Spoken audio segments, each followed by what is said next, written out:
안녕하세요. 이제 정말 추운 겨울이 지나가고 꽃피는 봄이 오고 있네요. 이 봄처럼 다들 삶에 화사한 일들만 있으셨으면 좋겠어요. 저는 부족한 것 없이 자라 결혼을 하고 좀 힘든 삶을 살게 됐고 남들한테는 창피해서 말도 못하는 일이 있답니다. 오늘은 이곳에 털어내보려 용기를 내보았어요. 그럼 지금부터 제 이야기 잘 들어봐 주세요. 저는 대학에서 피아노를 전공한 여자입니다. 어린 시절부터 교육에 관심이 많으신 부모님 덕분에 이것저것 배우지 않은 것이 없었고, 피아노에 재능과 흥미 두 가지를 다 갖고 있던 터라 부모님의 적극적인 후원에 힘입어 대학에서 전공까지 하기에 이르렀죠. 저희 집은 오빠와 저 두 남매가 자랐었는데요. 각자의 방에서 침대와 책상을 갖고 있었으며 가끔 학교 친구들도 집에 초대해서 놀 만큼 여유가 있었어요. 가지런히 정리가 되어 있는 제 방을 본 친구들은 하나같이 제게 말했어요. 어머나, 야, 완전 공주님 방이 따로 없네. 너무 멋지다. 나도 이런 방 갖고 싶어. 아, 우리 엄마가 워낙 정리하는 걸 좋아하셔서 너도 엄마한테 말씀드려서 이런 방 가져. 야, 말이 쉽지. 우리 엄마는 내 침대도 안 사주셔. 난 언니랑 둘이 바닥에서 이불 깔고 자는 걸 뭐. 아, 그래? 그럼 가끔 우리 집에 놀러 와. 내가 내 방에 있는 거 다 가지고 놀게 해줄게. 정말? 와, 진짜 신난다. 난 이런 공주 같은 방에서 지내는 게 소원이거든. 나 정말 너네 집에 자주 놀러 와도 되는 거지?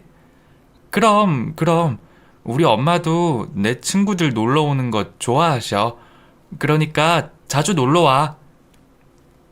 친구들은 제 방 자체를 너무나 부러워했고, 저는 그런 친구들에게 마음껏 방 안의 물건들을 오픈해 주었답니다. 늘 부족한 것 없이 부모님이 다 사주시다 보니까 사실 웬만한 것에 대한 애착이나 집착이 별로 없었던 것 같아요. 아끼는 물건이 있어도 친구들이 가지고 놀 수 있도록 해줬고 언제든 제 방 침대에 누워볼 수도 있게 해줬죠. 부모님은 저의 이런 성격에 불만을 갖기도 하셨습니다. 아낌없이 지원해주는 것만큼 제가 좀 더 애착을 가지고 자기 물건에 대한 욕심을 갖기를 바라셨거든요. 민정아, 너는 어째 친구들이 와서 네 물건을 그렇게 만지고 놀아도 아무렇지도 않다니? 응? 아, 그거 그냥 내가 같이 가지고 놀자고 한 건데 뭐. 그래도 민정아, 그건 엄마 아빠가 네 생일에 사준 거잖아. 열심히 돈 모아서 사준 건데 친구들이 가지고 놀면 좀 아깝고 화도 나고, 그런 마음 없어?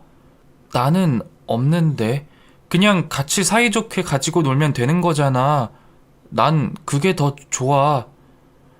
친구들한테 오히려 하지 말라고 하고 만지지 말라고 하는 게 더 이상한 것 같아, 엄마.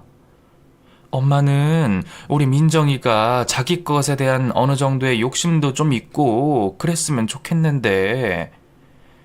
엄마의 기대와는 반대로 저는 그런 욕심이 별로 없었던 것 같아요. 그런 저의 성격이 무슨 일을 하든지 간에 끝까지 야무지게 하지 못하는 것과 어느 정도 연관이 있어 보이셨나 봅니다. 그래도 제가 딱 하나 애착을 갖고 있는 것이 있었어요. 그건 바로 피아노를 치는 일이었는데요.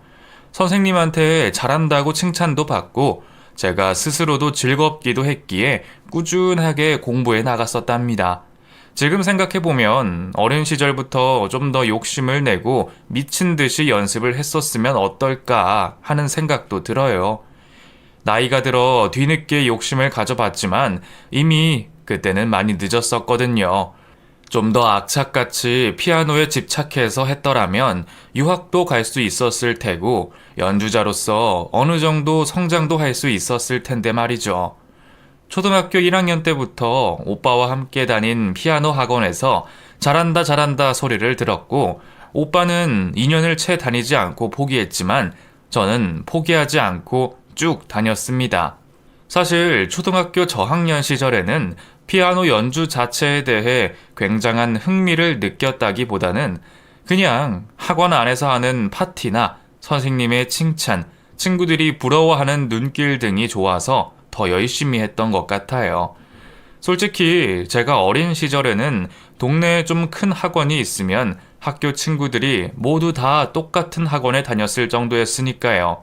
학교 앞에 딱 그 피아노 학원 하나뿐이었는데 학교 친구를 비롯해 언니, 오빠들이 몽땅 다 다니고 있었답니다. 저보다 진도를 빨리 나가서 더 어려운 곡을 치는 사람들도 물론 많았죠. 하지만 선생님은 저의 손가락 모양이 너무 예쁘다고 하시면서 친구들에게 말씀하셨어요. 자자 얘들아, 여기 민정이 손 모양 좀 볼래? 이렇게 동그랗게 달걀을 준 것 같은 모양으로 힘을 빼고 손가락 끝으로 건반을 눌러야 하는 거야. 잘 봐봐. 정말 민정이 손 모양 그렇지? 너무 예쁘다. 맞아요, 선생님. 민정이는 정말 손 모양을 예쁘게 치네요. 저도 저렇게 하고 싶은데 왜 잘 안 되죠? 너희들도 피아노 치면서 항상 예쁜 소리가 나는 것을 신경 쓰고 치다 보면 손 모양도 저절로 예뻐지게 될 거야. 예쁜 모습으로 해야 예쁜 소리가 난다는 거 다시 한번 잊지 말자. 친구들에게 저를 자랑해주는 선생님이 저는 너무 좋았고, 그런 칭찬은 저로 인하여 더욱 열심히 하게 만드는 윤활유가 됐답니다. 칭찬은 돌고래도 춤추게 한다는 말이 정말 맞는 것 같아요. 그 당시에 같은 학교 오빠들과 언니들도 학교에서 저를 마주치면 피아노 잘 치는 애라고 말을 해주어서 정말 기분이 좋았던 기억이 있어요. 오빠는 일찍 흥미를 잃어버린 피아노를 저는 계속해서 다니게 됐고 가끔씩 피아노 콩쿨 대회에 나가는 것도 참여를 하게 됐습니다. 부모님은 평소에도 제가 피아노에 소질이 있다고 생각하고 계셨기에 많은 기대를 하셨고 학원에서 연습을 하고 있을 때 간식도 넣어주시면서 많은 후원을 해주셨어요. 하지만 어쩐 일인지 저는 그런 대회에 가서는 평소 실력을 발휘하지 못하고 벌벌 떨기만 했답니다. 분명히 연습할 때만 해도 학원 아이들 중에 가장 잘 친다고 선생님께 칭찬도 많이 받고 했는데 콩쿨 대회 당일 아침이 되면 어찌나 긴장이 되고 떨리던지 열심히 외운 악보조차 기억이 안 나고 머릿속이 새하얘지더라고요. 부모님과 함께 가는 콩쿨 대회 장소에서 식은땀까지 흘리며 떨고 있는 제 모습을 보고 엄마가 말씀하셨어요. 민정아, 우리 민정이 왜 이렇게 긴장해? 잘할 거야. 잘할 거라 믿어. 그냥 평소에 하던 대로만 하면 돼. 알았지? 응. 엄마, 근데 왜 이렇게 떨리지? 악보도 기억이 안 나. 심호흡 크게 한번 해보고 손으로 직접 연주해봐. 머릿속으로는 기억이 안 나도 손으로 직접 짚어가면 기억이 날 거야. 응? 응, 엄마. 알았어. 콩쿨 대회라고 드레스에 왕관까지 빌려서 저를 곱게 분장시켜주신 엄마가 고마워서라도 꼭 좋은 성적을 내고 싶었지만 결과는 나빴습니다. 평소에 별로 어렵게 느껴지지도 않았던 부분에서 실수가 나오면서 뒷부분까지 악보를 까먹고 치는 바람에 평소 실력에 반도 안 되는 모습을 보여주고 말았죠. 저는 그렇게 첫 콩쿨 대회를 눈물로 범벅이 되어서야 끝을 맺게 됐고 집으로 돌아오는 길 아빠가 차 안에서 단 한마디도 하지 않은 채 그저 눈물만 보였던 기억도 나네요. 뭐 어린 시절에 누구나 그런 기억이 하나쯤은 있다고 하지만 저는 유달리 그런 것이 심했던 것 같아요. 무대 공포증이라고 해야 하나? 꼭 그런 실전에서 평소보다 약한 모습으로 연주를 하게 됐고 그것은 대학교를 들어갈 때까지도 계속 반복이 돼서 저를 괴롭혀 왔습니다. 초등학교 때야 그렇게 전공에 대해서 심도 있게 하는 시기가 아니라서 괜찮다고 하지만 예술고등학교에 입학을 하기 위해 시험을 치를 때도 그리고 대학교 실기시험을 치를 때에도 마찬가지로 그런 모습을 보였죠. 1년을 넘게 준비한 예술고등학교 입학 실기시험을 망친 날에는 엄마도 제게 한 말씀 하셨어요. 민정아, 너 속상한 건 알겠는데 엄마는 있잖아. 우리 민정이가 좀 악착같이 열심히 해주길 바래. 연습할 때도 좀 진짜처럼 더 욕심 있고 악착같이 말이야. 너무 긍정적으로 천하태평으로 임하다 보니까 중요한 순간마다 이런 실수가 나오는 건 아닐까? 응? 엄마, 난 그냥 최선을 다했다고. 엄마가 생각하는 기대에 못 미쳐서 미안하지만 난 그냥 열심히 했는데 왜 그러는지 모르겠어. 우리 민정이는 더 할 수 있는 잠재력 에너지가 있는 아이인데 그게 잘 나오질 않아가지고 엄마가 속상해서 그래. 피아노가 아니면 안 된다. 그런 마음을 가지고 좀 더 악착같이 해줬으면 해. 그냥 취미로 하는 것도 아니고 앞으로 전공을 향해서 달려가는 거잖아. 응? 시간도 돈도 우리 정말 많이 투자하고 있잖아. 알았어, 엄마. 알았다고. 시험 안 망치면 되잖아. 얘가 왜 그래? 엄마가 다 너 잘 되라고 하는 말인데, 응? 왜 그런 식으로 받아들여? 민정아, 엄마는 있잖아. 엄마, 그만 좀 해. 그만. 알았어, 알았다고. 엄마 아빠가 내주는 돈 아깝지 않도록 시험 안 망친다고. 속상하신 엄마가 제게 말씀하셨지만 저는 그때 많이 감정적으로 상해 있어서 그런지 엄마의 말을 받아들이지 못하고 삐뚤어졌던 것 같아요. 엄마의 말씀은 정말 너무 좋은 의도이셨는데 저는 전혀 그 말씀을 좋게 받아들이지 못했죠. 하지만 돌이켜보면 저는 정말 그 당시에 아주 열심히 하지 않았던 것 같아요. 엄마는 저를 위해서 따로 연습실을 얻어서 저녁 늦은 시간에도 연습을 할 수 있도록 해주셨지만 저는 그곳에 가서도 혼자 딴 생각을 하거나 제가 좋아하는 다른 가요 같은 노래를 치거나 하는 시간을 많이 가졌고 정작 입시를 위한 중요한 곡을 많이 연습하지는 않았습니다. 엄마는 바로 이런 저의 성격이 항상 아쉬웠다고 해요. 제가 저의 꿈을 위해 좀 더 욕심있고 악착같이 매달리는 모습을 보고 싶으셨는데 말이죠. 저는 굉장히 감성적인 사람이었어요. 음악을 하고 있다 보니 감수성이 남들보다 많았고 그것이 장점이 되는 때도 있었지만 단점이 되는 날도 상당히 많이 있었습니다.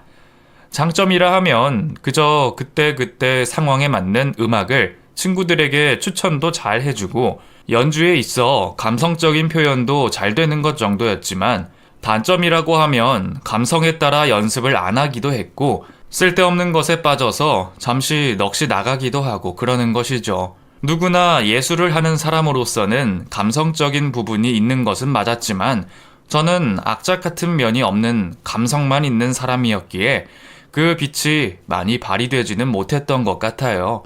오빠는 평범한 인문계 대학교를 진학해서 열심히 학교 생활을 하고 있던 시기에 저는 정말 하루 24시간이 모자랄 정도로 바쁜 고등학교 시절을 보냈습니다. 아침에 학교에 다녀오면 이미 오후 늦은 시간이 되었는데 그때부터 학원, 과외, 그리고 피아노 레슨까지 다녀오면 밤 12시가 다 됐답니다. 방학 때면 연습실을 대여해서 그곳에서 하루 종일 피아노 연습을 하기를 바라신 부모님 때문에 그곳에 갇혀 지낸 시간이 많았는데요. 솔직히 고백하면 그때 같이 연습실을 쓰던 친구들과 몰래 빠져나와 맛있는 것도 먹으러 다니고 남자친구들도 만나러 다니고 그랬었어요. 친구들은 모두 하나의 꿈을 가지고 있긴 했지만 하루 종일 스트레스를 받으며 연습실에서 생활하다 보니 많이 답답하다고 하면서 제게 말했죠. 야, 민정아, 내 남자친구가 잠깐 이 근처에 온다는데 너도 같이 나가자. 응? 나? 난 연습해야지. 나 내일 레슨 가야 돼. 이거 잘 안 돼서 선생님한테 혼난단 말이야. 야, 레슨 하루 이틀 받냐? 나도 맨날 혼나. 근데 계속 붙들고 있는다고 해서 그게 확 느는 것도 아니잖아. 잠깐 갔다 오자. 내 남친이 자기 친구들 2명 데리고 나온다고 친구 데리고 나오래. 같이 코인 노래방 갔다 오자. 노래방? 나 노래 잘 못하는데. 누가 네 노래 들으러 가냐? 그냥 같이 가서 노래 부르면서 스트레스도 풀고 놀다 오는 거지 뭐. 그렇게 저는 연습실에 있던 친구와 나가서 놀았고, 한번 그런 시간을 갖게 된 후에는 몇 번이고 반복해서 계속 나가서 놀았었어요. 무엇이든 처음이 어렵지 두 번, 세 번째는 정말 쉬운 법이잖아요. 그리고 친구 남친이 데려온 친구들 중 한 명과 교제도 하기 시작했었죠. 또 제 성격에 감성적이다 보니까 남자친구와 교제하면서 그 남자에게 빠져서 공부도 피아노 연습도 제대로 되지 않았답니다. 도무지 아무것도 집중을 할 수가 없었죠. 아무튼 그렇게 고등학교 시절을 보내고 나니 저의 피아노 실력은 그저 그냥 그런 평범한 정도가 되어 있었고, 인류대학교에 들어가서 유학까지 가기를 바라셨던 부모님도 점점 기대감을 낮추셨습니다. 레슨 선생님과 진로에 대한 상담을 다녀오신 후 실망이 가득한 한숨을 쉬시며 제게 말씀하셨는데요. 민정아, 선생님이 그러시는데 우리 원서 쓰는 학교가 엄마가 생각한 학교랑 너무 다른데 이거 진짜니? 응? 응. 엄마 미안. 나도 좀 더 잘하고 싶은데 그게 잘 안 되네. 그래, 그럴 수 있지.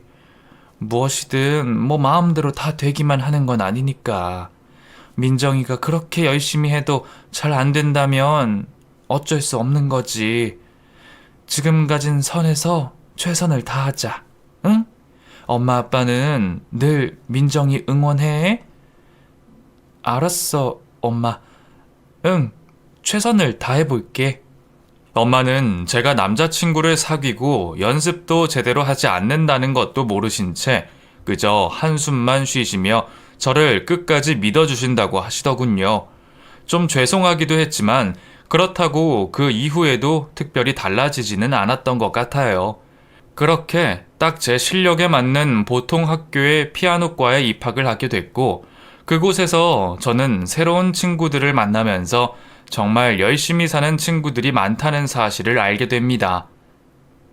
진짜 레슨 받을 돈이 없어서 최대한 레슨의 횟수를 늦추고 혼자 피나는 연습을 하면서 알바까지 해서 레슨 받아온 오빠도 있었고, 집안 사정이 힘들어 개인 과외 같은 것을 받아본 적 없이 동네 학원에서만 배우고 당당히 피아노과에 진학한 친구도 있었어요. 저는 그런 사람들을 보면서 참 제가 부모님께 받은 후원에 비해 열심히 하지 않았구나 하는 생각을 하기도 했어요. 하지만 대학 생활은 성인이 되었다는 마음에 술도 먹고 놀러도 가고 하면서 점점 저는 피아노에 대한 애착보다는 삶에 대한 새로운 세상에 눈을 떠버려서 정말 열심히 하지 않았던 것 같아요. 그 당시 저는 다른 학교 체대와 미팅을 하는 자리에 꽤 많이 나갔었습니다. 예체능은 예체능과 통한다는 그런 말이 있다고 하면서 많은 친구들이 저를 미팅 자리에 데리고 나갔죠. 그때는 고등학교 때 만난 남친과도 헤어지고 있을 때라 여기저기 참 많이도 다녔었어요. 그리고 3명 정도의 남자친구를 사귀다가 드디어 미래의 남편을 만나게 됐답니다. 저보다 3살 위인 오빠였던 최대생 남친은 군대를 제대하고 학교 졸업을 앞두고 있었는데 키도 크고 몸도 좋아서 아주 제가 홀딱 반해버렸었어요. 성격도 와일드하고 터프한 면도 있었는데 그때 저는 왜 그렇게 그런 모습이 좋아 보였는지 몰라요. 지금 생각해보면 참 쓸데없는 모습이었는데 그때는 그 모습이 너무나 멋져 보였죠.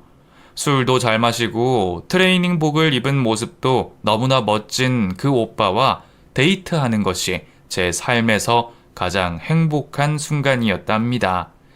제가 최대생 남친을 만난다는 사실을 알고 저희 오빠는 극구 반대를 하며 말하더군요. 야, 너 최대 남친 만난다며? 야, 만나지 마라 웬만하면. 왜? 왜 만나지 마? 오빠가 뭘 한다고? 야, 체대 나와서 제대로 일도 안 하고 껄렁껄렁 되는 애들이 얼마나 많은 줄 아냐? 그냥 평범한 문과나 전문적인 이과 애들 만나. 취업 준비하고 열심히 공부하고 그러는 애들 말이야. 미래를 위해서는 그게 100번 낫다니까. 너 진짜 후회해. 참나, 됐거든? 난 그렇게 답답하고 속 터지는 애들 안 만나. 내 남친만 만날 거라고. 제대로 취업해서 직장 다니는 게 최고의 행복이야. 열심히 공부한 애들이 괜히 그러는 줄 아냐? 오빠 말 들어. 오빠도 봐. 취업하고 첫 연봉이 벌써 이 정도인데 네 남친은 뭐 한다니? 당장 졸업인데 졸업하고 뭐 해서 돈 벌 건데. 상관하지 마. 다 생각이 있겠지. 뭐 회사 다닌다고 돈 잘 벌고 안 그런다고 돈 못 버냐? 사업해도 되고 뭐 그렇지. 오빠의 반대에도 저는 아랑곳하지 않고 오로지 제 남친 한 사람밖에 보이지 않았습니다. 남친은 곧 졸업을 했고 친정 오빠의 말대로 제대로 취업을 할 준비를 하지 않더군요. 그래도 어린 시절부터 수영 선수를 했었기에 거기에 대한 프라이드가 상당히 강했는데 막상 알아본 수영 코치 월급이 너무 짜다고 자존심이 상해서 일하기가 싫다고 하더라고요. 저는 그래도 뭐라도 해야 되지 않겠냐며 남친을 설득했지만 제 말은 별로 귀에 들어오지 않는 듯 했습니다. 그리고 선배가 한다는 술집에서 일을 도와준다고 하면서 밤마다 그 술집에 나가더군요. 솔직히 저희 부모님께 남자친구의 현재 상황에 대해서 말씀드리지는 못했어요.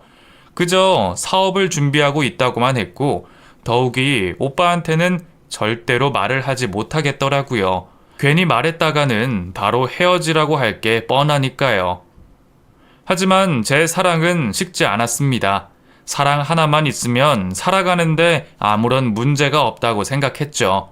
저는 피아노 학원에서 아이들을 가르치며 일을 하고 있었고 남친은 선배가 운영하는 술집에서 알바를 하며 결혼을 하자는 말을 하기 시작했어요. 서로 모아둔 돈 하나도 없이 그저 사랑 하나만 가지고 결혼을 한다는 생각이 지금 돌이켜보면 참 용감하기도 했었네요. 철이 들어 자기 앞길을 위해 저축도 하고 투자도 하는 또래의 똑똑한 친구들을 보면 제 모습이 한심하기도 하고요. 대학 졸업할 때까지 부모님이 넉넉하게 주신 용돈으로 학교를 다녔었기에 딱히 적금을 한다던가 하는 생각은 전혀 하지도 못했었고 오히려 아빠의 카드를 가지고 백화점에 가서 옷과 화장품을 사고 때로는 엄마를 쫄라 명품 핸드백까지 샀던 저입니다. 그렇게 저와 남친은 용감하게도 결혼을 하자는 말을 했고 서로의 집에 인사를 드리러 가게 되면서 난관에 부딪히게 되죠. 물론 당연히 저희 집에서는 반대가 엄청 심했었습니다. 제대로 된 직업도 없고 모아둔 돈도 없이 어떻게 결혼이라는 말을 쉽게 하느냐고 말씀하셨고 남친이 그 당시에 미래에 대한 확고한 꿈도 없고 계획도 없었기에 더욱 답답하게만 보이셨을 것 같아요. 하지만 저는 그런 부모님께 임신했다는 거짓말까지 하면서 결혼을 강행했습니다. 정말 철이 없게도 부모님께 제가 결혼할 때 도움을 달라는 말까지 하게 됐었죠. 대학 졸업 후 유학까지 가서 피아노의 길을 더 가기를 바라셨던 부모님에게 가슴에 대못을 있는 대로 박았고 부모님은 그 충격으로 며칠을 알아 누우셨어요. 그때 정말 죄송한 마음이 많이 있긴 했지만 남친과 결혼할 수 있다는 생각에 기뻐했던 마음도 있었답니다. 남친과 저는 결혼을 할 수 있을 것이라는 희망을 갖고 있었거든요. 오빠, 나 말 잘했지? 갑자기 임신이라는 생각이 확 난 거 있지? 그거 아니었음 우리 결혼 절대 못해. 야, 진짜 말 잘하더라. 너 어쩜 그렇게 연기를 잘하냐? 야, 배우 해도 되겠더라. 아, 근데 그나저나 부모님 괜찮으신 거지? 그래도 너무 걱정되긴 하다. 죄송하기도 하고. 휴, 그러게. 나도 많이 속상해.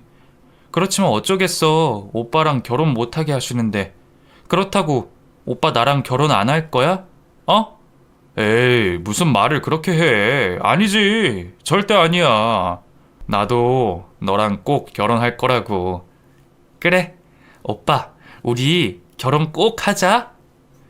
그때 저는 철이 참 없었어요. 그렇게 남친과의 결혼에 설레이는 마음으로 남친의 집에 인사를 드리러 갔습니다. 남친의 부모님은 크게 경제적인 여유가 있는 것은 아니셨지만 아들을 수영 선수로서 키웠다는 자부심이 상당하셨어요. 물론 중학교 때까지밖에 선수 생활을 했고 딱히 이렇다 할 대회 입상 성적도 없었지만요. 아주 우리 아들 어렸을 때 수영 천재라고 난리도 아니었어. 그거 뒷바라지 하느라 내가 얼마나 힘들었다고. 그때는 우리 아들이 엄청 유명한 수영 선수가 돼서 올림픽에도 나가고 그럴 줄 알았더니만. 에휴, 아가씨는 피아노 전공했다고? 그럼 지금 무슨 일 해요? 아, 네, 지금 피아노 학원에서 아이들 가르쳐요. 학원에서? 그거 돈 엄청 짜다고 하던데, 그쵸? 아니, 내가 아는 사람 딸도 바이올린인가 전공했는데 학원들이 원장이 다 돈 가져가고 선생들은 엄청 짜게 준다고 하더라고. 아, 네, 그리 높진 않아요. 아니, 그럼 혹시 앞으로 학원 차릴 생각은 있고? 아니, 부모님이 학원 차려주신다는 말 안 해요? 아, 아직 모르겠어요. 어떻게 하실지. 정확히 그 부분에 대해서는 말씀을 안 해봐서. 그렇군요. 우리 아들은 수영 선출이니까 어디 가든 수영 코치로서 밥 벌어 먹고 살기에는 문제 없을 거예요. 워낙에 실력도 출중했고. 남친의 부모님은 제게 은근히 학원을 차려서 돈을 벌었으면 하시더라고요. 자신의 아들이 과거에는 어땠는지 모르지만 현재는 그렇게 별 볼 일 없었는데도 불구하고 말이죠. 더군다나 제 뱃속에 아이가 있다는 것을 알고서도 그렇게 말씀하신 걸 보니 정말 제게 경제적인 부분을 기대하시긴 하셨나 봐요. 저는 그렇게 부모님께 임신했다는 거짓말까지 하면서 결혼식을 하게 됐습니다. 결혼을 준비하는 과정에서 물론 엄마한테 임신이 거짓말이라는 것이 들켜서 아주 많이 혼이 나긴 했지만 이미 청첩장까지 다 나온 상황에서 되돌릴 수는 없는 부분이었죠. 신혼집은 남친 집에서 5천만 원을 보태주셨고 나머지는 저희 부모님이 다 해주셨습니다. 그래도 딸이 고생하지 않고 살기를 바라시는 마음에서 경제적인 도움을 많이 베풀어 주셨는데 저와 남친은 그땐 그것도 모르고 그저 얼굴에 한박 웃음만 가득했었어요. 그건 예비 시모도 마찬가지였고요. 결혼식을 준비하면서 저희 아빠는 남친을 불러 당부의 말씀을 하셨다고 해요. 그래도 전문성을 살려서 수영 코치의 자리라도 있고 결혼을 하라고요. 그저 아는 형의 술집에서 알바를 하는 상태로 결혼하는 것만은 꼭 피해달라고 말이죠. 남친은 저희 아빠가 집도 얻어주시고 했기 때문에 그 말을 들을 수밖에 없었고 급히 동네 수영센터에서 코치 자리를 구해 취직을 하게 됐답니다. 결혼을 하고 나서 남편의 수영 코치 생활은 얼마 가지 않아 끝이 나고 말았어요.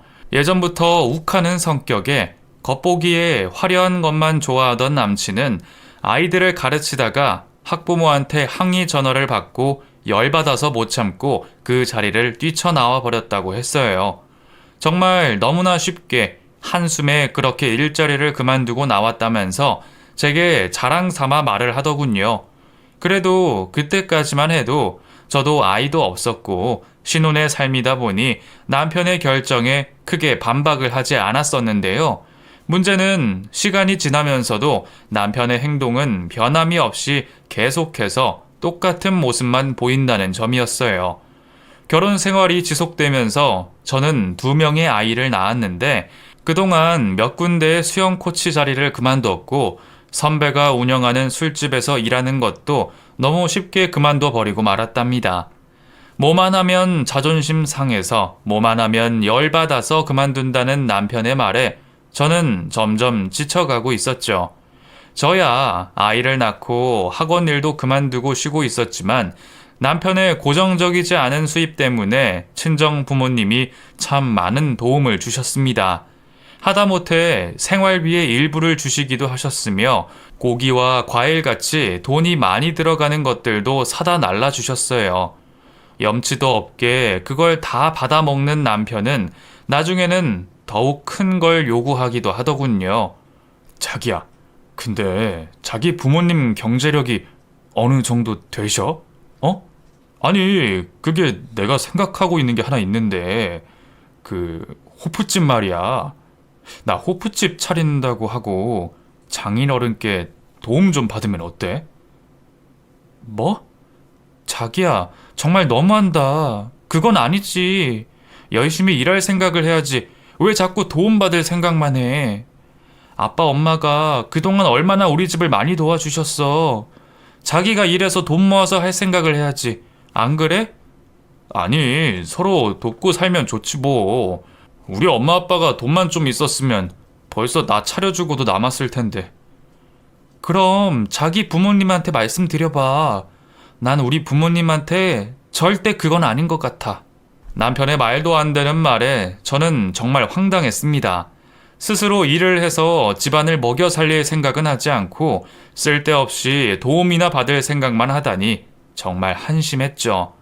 체대를 나왔다고 다 그렇지도 않던데 저희 남편은 왜 그렇게 철이 없는지 모르겠어요. 저는 그렇게 얼마 되지도 않는 생활비를 받았으며 도저히 안 되겠다는 생각을 했습니다. 그리고 주변 친구들이 하나씩 학원을 오픈하고 그러는 모습을 보고 어느 정도 용기도 생겼고요. 그리고 그때 부모님께서 저를 부르시더니 조용히 말씀하셨어요. 우리 딸 민정이 고생이 많다. 이렇게 어엿한 애엄마가 되고 말이야. 엄마 아빠가 생각해 봤는데 너 여태까지 피아노 공부하고 그런 거 아까워서라도 학원을 오픈하면 어때? 응? 아, 나도 안 그래도 그런 생각 했었는데. 근데 뭐 내가 돈이 있나? 지금 생활비도 없어서 힘든 상황인데 뭐. 그거야 걱정 마. 엄마 아빠가 우리 딸 학원 하나 차려줄 생각은 진작부터 하고 있었단다.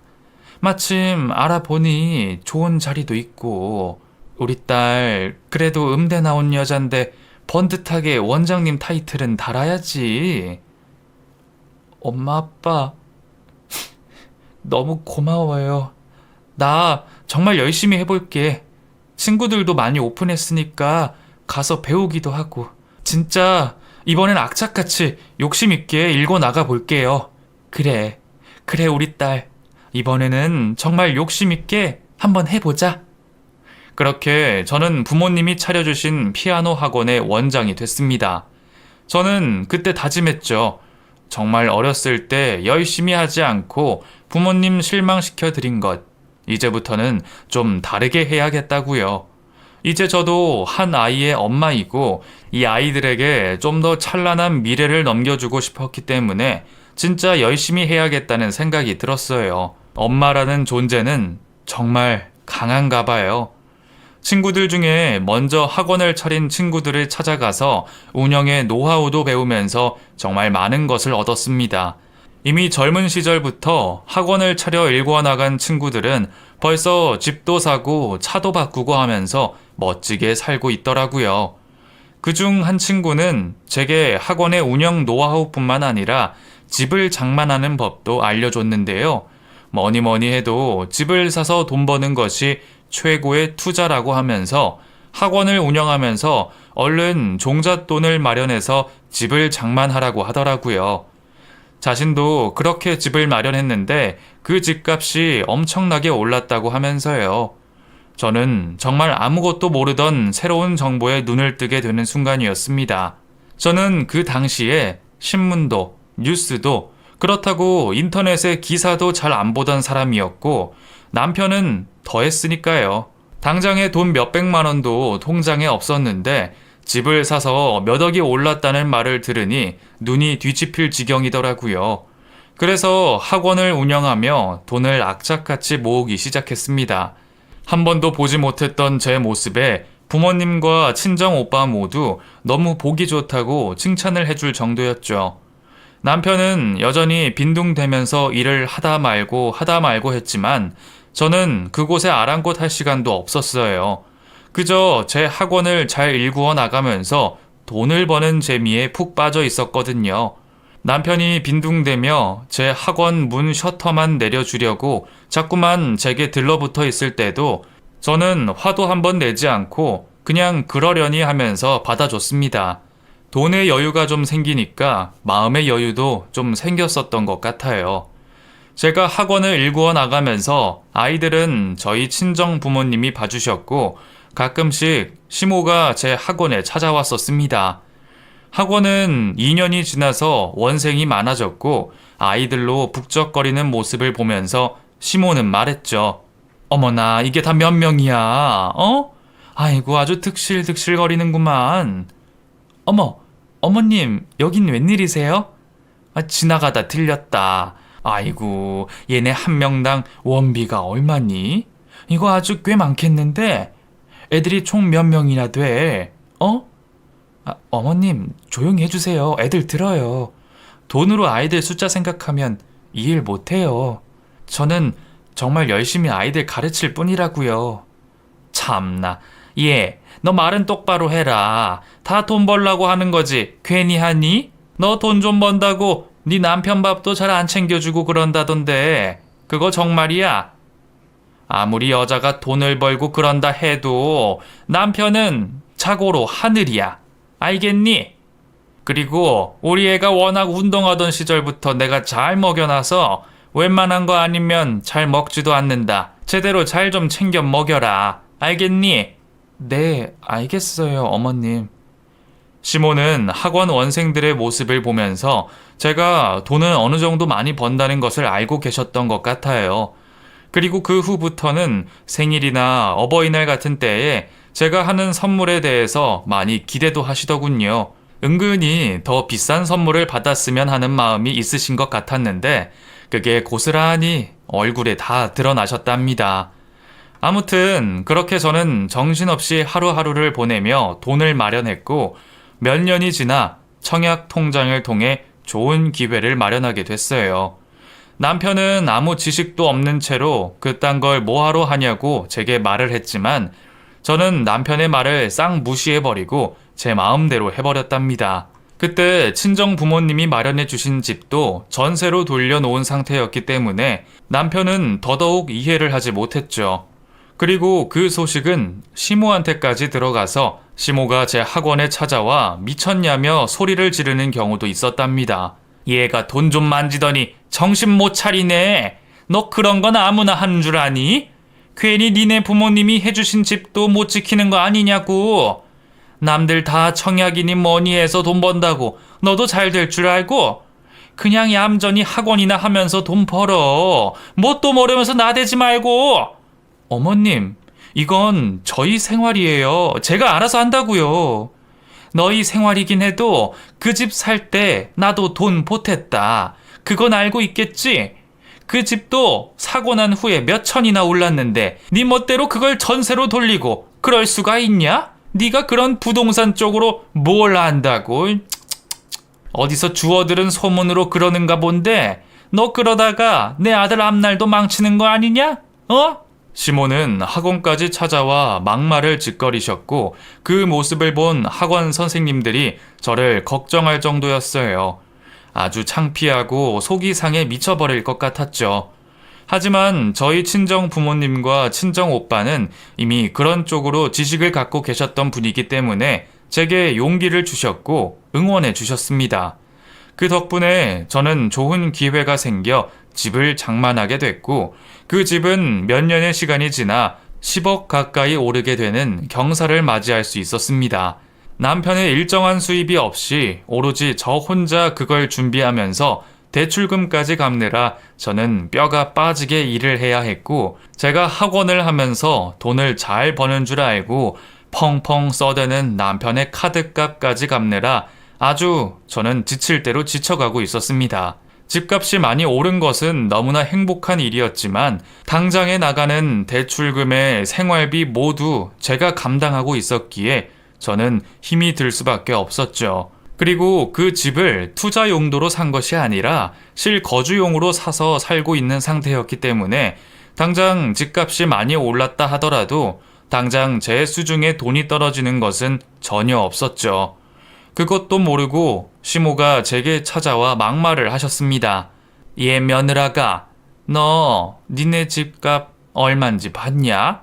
네? 아, 네, 알고 있어요, 어머니. 그럼 니네 집 10억 가까이 오른 거 알고 있지? 너 처음 집 얻었을 때 내가 돈 해준 것도 알고 있겠지? 그거 없었으면 너네 처음 신혼생활 할 때 그 집도 못 샀을 텐데 말이다. 안 그러니? 아, 네, 도와주셨죠. 저희 친정 부모님이 거의 해주시긴 했지만요. 그건 그렇고.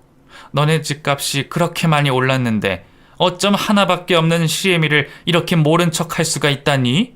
남들은 자식들이 돈을 얼마나 주네, 건물 명의를 옮겨주네 하면서 앞으로 노년에 살 생활비를 마련해 준다는데 너는 어쩌면 그렇게 입을 싹 닫고 있냐고 말이다.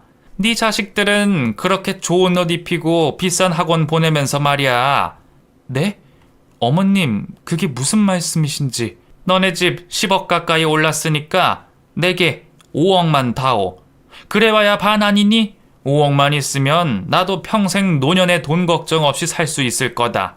니네 남편 내가 보란듯이 수영선수 시키느라 아주 뒷바라지를 얼마나 했는데 그 정도는 줘야지. 어머님, 무슨 말씀하시는 거예요? 지금 저희 이 집에서 살고 있잖아요. 집값이 오르면 뭐예요? 저희가 살고 있는데. 그리고 어머님, 이 집 대출금이 얼만지나 아세요? 네? 어머님, 그 잘난 수영선수 출신 아들이 생활비 제대로 벌어다 주지도 않아서 대출금에 생활비까지 제가 갚고 있는 것도 아시겠죠? 뭐가 어째? 이것이 어디 눈을 똑바로 뜨고 너 그런 버르장머리 어디서 배웠니? 어? 시몬은 저의 말에 개거품을 물으며 언성을 높이시더군요. 본인이 한 말도 안 되는 억지는 생각도 안 하시고 말이죠. 저는 그 모습에 더욱 화가 나서 분명하게 제 입장을 말씀드렸어요. 어머님, 똑똑히 들으세요. 저희 집 10억 오른 거 아시면 저희 집 대출금이랑 한 달 생활비도 제대로 알려드릴게요. 그리고 그 지출 가운데 어머님 아들이 얼마를 내는지도 알려드리죠. 제가 여태까지 비리비리한 남편 그냥 참고 또 참았는데요. 어머님이 이렇게 돈을 내놓으시라고 하시니 저도 앞으로는 남편한테 돈 내놓으라고 할게요. 저희 집 대출금, 생활비 통틀어서 정확히 반 주지 않으면 이 집에서 쫓아낸다고 좀 말해주세요. 이 집 명의 제 거인 줄 아시죠? 뭐라고? 네, 이것이 정말... 아니, 원장 되더니 이게 시모를 개똥으로 안다니? 어? 이게 정말... 정확하게 다 들으셨죠? 지금도 제 카드 가지고 나가서 친구들이랑 펑펑 술 처먹고 돌아다니는 아들 단속 좀 잘 시켜주시라고요. 제가 어머님 문자로 대출금이랑 생활비 보내드렸어요. 앞으로 이 돈의 반 못 보내면 아드님 쫓아내겠습니다. 확실히 아셨죠? 시몬은 저의 단호한 말을 듣고 그제서야 꼬리를 내리며 저희 집에서 나가시더군요. 아마 그날 자기 아들을 불러 제가 한 얘기랑 제가 말씀드린 금액을 다 얘기하셨을 거예요. 정말 결혼해서 단 한순간도 경제적으로 책임감을 가지고 일한 적 없는 남편에게 실망도 많이 했지만 오로지 사랑으로 또 아이들 봐서 참고 또 참고 있었답니다. 하지만 시모가 말도 안 되는 억지를 부리며 제게 돈을 내놓으라고 하니까 저도 이제서야 속 시원히 그동안 참았던 부분에 대해 말씀을 드릴 수밖에 없었어요. 아무리 생각해도 저는 그때 그 말을 한 것에 대해 잘했다고 생각합니다. 제가 청약이니 뭐니 한다고 할 때 콧방귀도 뀌지 않고 저를 무시하더니 이제 와서 오른 집값만큼 현찰로 내놓으라뇨. 억지도 이런 억지가 어딨습니까? 아이들 보기에 떳떳한 삶, 그리고 좀 더 나은 미래를 안겨주기 위해 피땀 흘려 돈 벌고 있는 제가 안타깝지도 않나 봅니다. 제 말에 개거품을 물고 집으로 간 시모는 그 다음부터는 그런 말이 쏙 들어갔어요. 제게 집값에 대한 부분을 일절 말하지 않으시더군요. 오히려 몇 가지 반찬을 했다며 저희 집 현관문에 걸어놓고 가신 적도 있으실 만큼 제게 조심스러워 하시는 모습을 보게 됐답니다. 그날 이후 남편 역시 어느 정도 정신을 차리길 바랬지만 아쉽게도 아직은 완벽하게 정신을 차리지는 못했고요. 지금은 그나마 체크카드만 주고 한 달에 딱 25만 원만 넣어놓고 있답니다.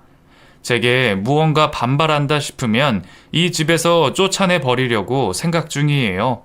그래도 심성은 착해서 아직까지는 제 말을 잘 듣고 있거든요. 가끔 욱할 때가 있긴 하지만 그것도 나이가 드니 점점 강도가 약해지긴 하더라고요. 남편이 주는 돈은 아직 전체 대출금과 생활비의 반이 되지는 않지만 그래도 노력하는 모습이 가상해서 조금은 봐주고 있기도 해요. 저는 지금 그 누구도 부럽지 않게 열심히 아주 악착같이 살아가고 있습니다. 오랜 기간 운영하고 있는 학원도 자리가 잡히고 노하우가 쌓여서 척척 잘 돌아가고 있고요. 여러분들의 인생은 어떤지 궁금하네요. 사람 사는 일이 다 비슷하다고는 하지만 그래도 이곳의 사연들을 들어보면 참 황당하고 이상한 일들도 많이 일어나는 것 같더군요. 저는 이곳에 이렇게 지난 날들을 털어놓으니 뭔가 마음이 후련해지는 기분이 들어요. 여러분도 말 못하고 답답한 고민이 있다면 이곳에 털어놔 보세요. 정말 홀가분한 마음을 느끼실 수 있을 겁니다. 이상으로 제 이야기 마칠게요. 긴 이야기 끝까지 들어주셔서 감사해요.